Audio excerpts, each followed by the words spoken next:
Gerry Frigon, President and Chief Investment Officer of the Taylor Frigon Investment Management Group. Thank you for being here. I'm sure both of you are happy to be away from the phone and not talking to clients at this moment.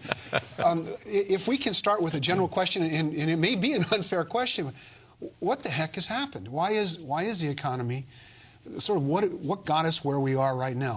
I think that there's a confluence of different factors that are playing here. Some go back as far as the Great Depression, frankly, with the formation of Fannie Mae. And the idea that something we long were concerned about, which was having government backing of risk and private benefit from gain.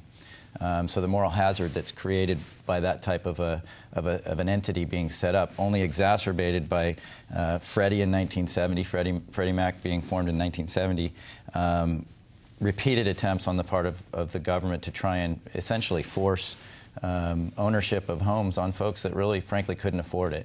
That, coupled with some bad decisions by institutions, as Mike just mentioned, with extreme levels of leverage, the securitization, which in and of itself, I'm afraid, is being called the culprit here.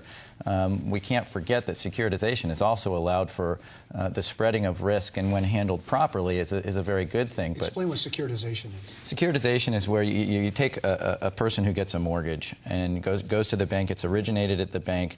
It's all closed and settled, and then shortly thereafter, the bank sells that into a pool. Or creates a pool of multiple mortgages and sells that into the marketplace. Wall Street, big institutional investors became major buyers of those types of securities. So they were basically junk loans, sort of akin to junk bonds. Well, I wouldn't say junk all the time, because prime mortgages were also securitized and sold.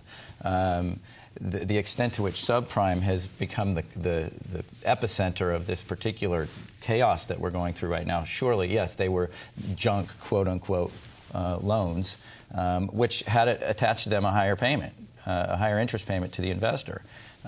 It's the leverage, as Mike mentioned, that has exacerbated this problem. But I think, again, that the confluence of moral hazard, along with, frankly, something as simple as accounting, which has helped to exacerbate this problem.